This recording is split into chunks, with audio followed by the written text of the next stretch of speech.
حج کے موقع پہ میرا پیغمبر اعلان کر دو، کیا کرو؟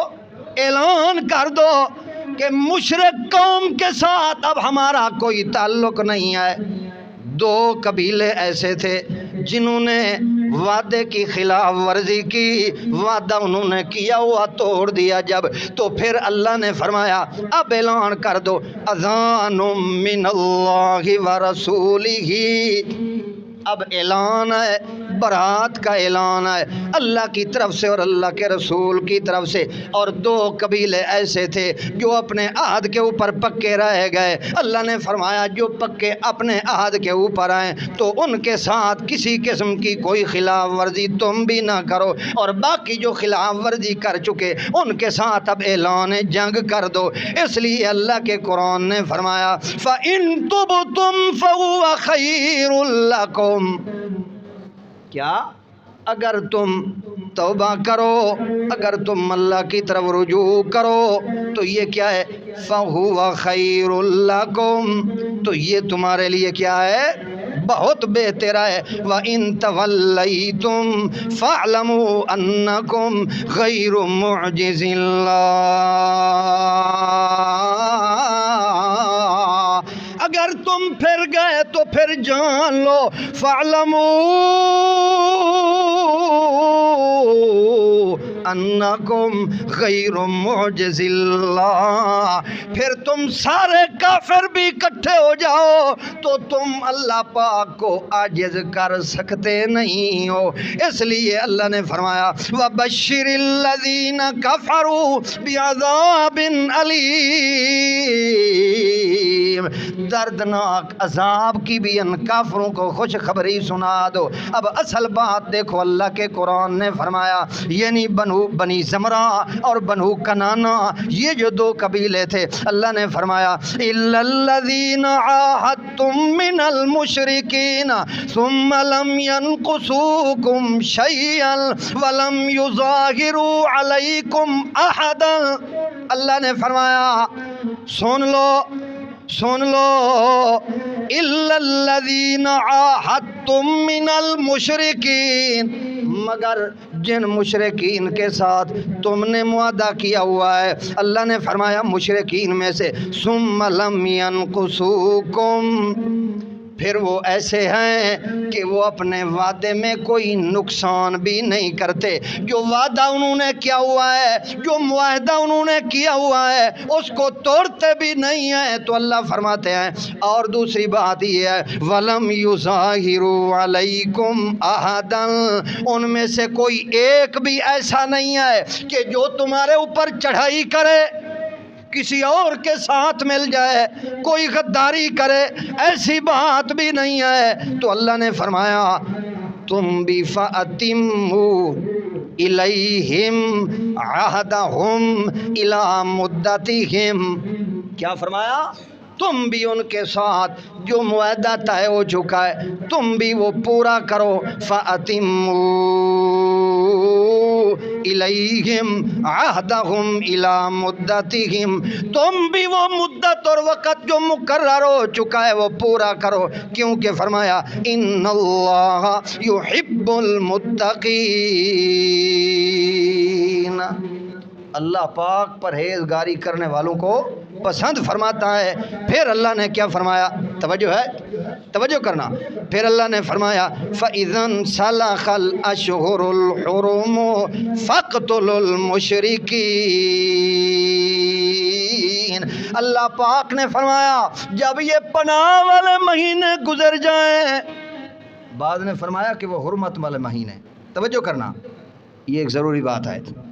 بعد نے فرمایا کہ یعنی جو معاہدہ ہے جس وقت تک جنگ بندی کا جب وہ گزر جائیں، بعد نے اس سے فرمایا کہ اشہر الحرم یعنی وہ حرمت والے مہینے جب گزر جائیں تو پھر کیا کرنا ہے؟ فَاقْتُلُوا الْمُشْرِكِينَ، اللہ نے فرمایا پھر قتل کرو ان مشرکین کو۔ فَاقْتُلُوا الْمُشْرِكِينَ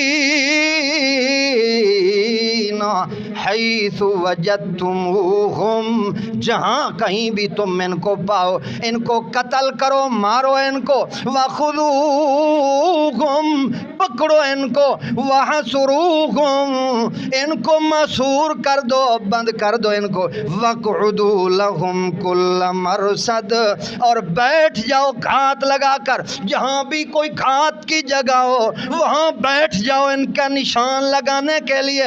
وَاقْعُدُوا لَهُمْ كُلَّ مَرْصَدٍ اللہ پاک فرماتے ہیں مارو ان مشرکین کو، قتل کرو ان مشرکین کو، پکڑو ان مشرکین کو، ان کو ایسا سبق سکھاؤ کہ یا تو یہ اسلام کے اندر آ جائیں، اور اگر اسلام کے اندر نہیں آتے تو پھر یہ معاہدے کے اندر پکے ہو جائیں، آگے پھر کوئی ایسی خلاف ورزی نہ کریں۔ اس لیے فرمایا وَاقْتُلُوهُمْ حَيْثُ وَجَدتُّمُوهُمْ جہاں کہیں بھی تمہیں مل جائیں تو اللہ نے فرمایا قتل کرو ان کو۔ کیا فرمایا؟ قتل کرو ان کو۔ تو پھر یہ جہاد کی فضیلت قرآن نے بیان کی کہ نہیں؟ ہاں، تو اس لیے میرا بھائی یہ تو مسئلہ ہے قرآن کا، یہ صرف افواج پاکستان کا کام نہیں ہے کہ ملک پاکستان کی حفاظت کرنا، یہ تو اب ایسا معاملہ ہے پوری قوم افواج پاکستان کے ساتھ کھڑی ہونی چاہیے۔ تو تیار ہیں کہ نہیں؟ پکا وعدہ ہے؟ ہاں انشاءاللہ ہم وعدہ کرتے ہیں اللہ سے، سب سے پہلے اللہ پاک سے ہمارا وعدہ ہے کہ ہماری جان کی ضرورت تو جان حاضر، مال کی ضرورت پڑی تو مال حاضر، اور افواج پاکستان کے ساتھ تعاون پیدا ایسا کریں گے کہ انشاءاللہ اس کافر اور مشرک اور ہندو گائے کا پیشاب پینے والی قوم کو ایسا سبق سکھائیں گے، نسلوں تک یہ یاد رکھیں گے کہ ہم نے پاکستان کے ساتھ کیوں ایسا کیا تھا۔ توجہ ہے آپ کی؟ ہاں، یہ ایسا وقت ہے کہ ایسی کوئی بدظنی یا شکوک و شبہات یا آج کل یہ سوشل میڈیا ہے نا، اس کے اوپر کسی قسم کی کوئی مایوسی پھیلانا یا اپنی فوج کے خلاف اس موقع پہ کوئی ایسی باتیں کرنا، تو یہ پتہ ہے پھر یہ کتنا بڑا جرم ہوتا ہے۔ ایسے موقع پہ جب پوری قوم، پوری ریاست، پورا ملک ایک مشرک اور کافر قوم کے ساتھ جنگ کی حالت میں ہو، اس وقت کوئی ایسی مایوسی پھیلانا یا اس طرح کی کوئی گفتگو کرنا، یہ پھر بغاوت شمار ہوتا ہے۔ تو پھر باغی کا حکم کیا ہے وہ جانتے ہو نا؟ تو لہذا کسی کو نہیں یہ اجازت کہ اس موقع پہ کوئی ایسی حرکت کرے۔ کوئی سمجھ آئی کہ نہیں؟ اس چیز کا بڑا خیال رکھنا ہے۔ تو دفاع کریں گے کہ نہیں؟ جہاد کریں گے کہ نہیں؟ اگر آج حکومت اعلان کر دے کہ مجاہدین کی ضرورت ہے تو پھر کون کون تیار ہے؟ ماشاءاللہ یہ تو سارے تیار ہیں، جوان بھی، بوڑھے بھی، بچے بھی، سارے تیار ہیں۔ تو پھر انشاءاللہ کیوں؟ اس کی وجہ یہ ہے کہ یہ ہمارے ایمان کا حصہ ہے۔ اگر شہید ہو گئے بِأَنَّ لَهُمُ الْجَنَّةَ جنت ملے گی، اگر زخم لگ گئے تو پھر جان بچ گئی تو غازی بنیں گے، یا غازی بنیں گے یا شہید بنیں گے، اور وہ زخم لگیں گے تو اذیت میں، مریں گے تو جہنم میں۔ ایسے ہے کہ نہیں؟ ہاں، اشاعت التوحید و سنہ کے ساتھ تعلق قائم ہوا تو پھر پکے اشاعتی بنو، پکے موحد بنو۔ اور پھر دوسری بات، جس ملک اور ریاست کے اندر ہم رہ رہے ہیں یہ مسلمان ریاست ہے، مسلمانوں کا ملک ہے، اور اپنے ملک اور ریاست کی حفاظت کرنا بھی ہر مسلمان کا فرض ہے۔ کوئی سمجھ آئی کہ نہیں؟ اپنے ملک اور اپنی قوم، اپنی ریاست کے لیے حفاظت کرنا اور اپنی جان دے دینا بھی ایک قوم کا فریضہ بنتا ہے۔ اپنے ملک کے ساتھ غداری نہیں کر سکتے ہم۔ ہاں، الحمدللہ و بفضل اللہ، اللہ پاک کا لاکھ لاکھ شکر ہے کہ اللہ نے یہ جو تمہارا مرکز جامعہ عربیہ تعلیم القرآن، والد مرحوم نے یہ مرکز قائم کیا، محنت کی، ساری زندگی توحید و سنت کی محنت کی، اور پھر ایسی محنت کی والد مرحوم نے کہ قوم کی خدمت کے لیے، اس علاقے کی اور اس قوم کی خدمت کے لیے والد مرحوم نے 2 عالم چھوڑے پیچھے، اور قوم اور ملک کی خدمت کے لیے الحمدللہ ایک بیٹا افواج پاکستان کے اندر، آرمی کے اندر، میرا چھوٹا بھائی اکرام الحق، اس وقت بھی وہ اپنی ڈیوٹی پہ ہے، اور ملک کی خدمت، قوم کی خدمت کے لیے اس وقت بھی وہ اپنی جان ہتھیلی پہ رکھ کے اس کو عبادت سمجھ کر آج بھی دشمن کے سامنے وہ بھی کھڑا ہے۔ تو اللہ کا شکر ہے کہ اللہ نے ایسے والد مرحوم کے گھر، ایسے غیرت مند باپ کے گھر پیدا کیا جو دین کے ساتھ بھی مخلص، اور قوم، ملک اور اس ریاست کے ساتھ بھی مخلص۔ تو پھر کیا خیال ہے آپ کا؟ ساتھ دیں گے کہ نہیں؟ دیں گے نا؟ اور اس کے ساتھ ساتھ یہ میری آخری بات، آپ اس بات کو ذہن میں رکھیں کہ جان کی ضرورت پڑی تو جان اور مال کی بھی ضرورت پڑتی ہے، سمجھ آئی کہ نہیں؟ مال کی ضرورت پڑی تو مال بھی دیں گے، انشاءاللہ ضرور دیں گے۔ اور اس کے بعد یہ ہے کہ فی الحال چونکہ افواج پاکستان وہ سیسا پلائی دیوار کی طرح کھڑی ہے، تو ہمارا فریضہ یہ بنتا ہے اب کہ کم از کم ہم اس موقع پہ اگر پہلے کوئی کمی ہمارے اندر ہے تو ہم 5 وقت با جماعت نماز اس کی پابندی کریں، اور اکیلے بھی جس وقت موقع ملے تو ہم اللہ کی دربار میں دعا کریں، گڑ گڑا کر دعا کریں کہ اللہ اس ملک پاکستان کی حفاظت فرما۔ کریں گے کہ نہیں؟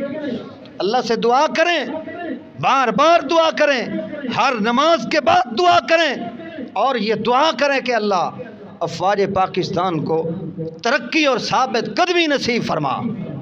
یہ دعا کریں، پھر اگر ہماری ضرورت پڑی تو انشاءاللہ ہم بھی حاضر ہیں۔ پھر دیکھتے ہیں اس پیشاب پینے والی قوم کو کہ یہ کیسے مقابلہ کرتے ہیں موحدین کا۔ اور الحمدللہ ہمارے امیر محترم نے بھی اعلان کیا ہے اپنی طرف سے، امیر صاحب نے بھی یہ بیان جاری کیا کہ میری پوری جماعت کے تمام علماء اور کارکنان افواج پاکستان کے ساتھ ہیں، ملک و قوم کی حفاظت کے لیے موجود ہیں۔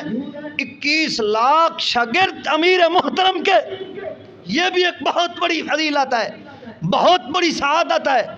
اللہ نے ہماری جماعت کا امیر وہ دیا اس وقت تک جس کے شاگرد جو قرآن سیکھنے والے اور پڑھنے والے 21 لاکھ شاگرد ہیں۔ اور امیر صاحب نے اعلان فرمایا کہ وہ میرے تمام شاگرد جو ہے نا وہ بھی اس ملک و قوم کی خدمت کے لیے وہ بھی حاضر ہیں۔ تو یہی دعا ہے کہ اللہ تعالیٰ اس ملک پاکستان کی حفاظت فرمائے، مسلمانوں کی حفاظت فرمائے، اللہ پاک شریروں کے شر سے محفوظ رکھے، حاسدین کے حسد سے محفوظ فرمائے۔ اس موقع پہ مسلمان قوم کو یکجان اور اکٹھا ہو جانا چاہیے۔ اللہ پاک صحیح عمل کی توفیق عطا فرمائے۔ وآخر دعوایا ان الحمدللہ رب العالمین۔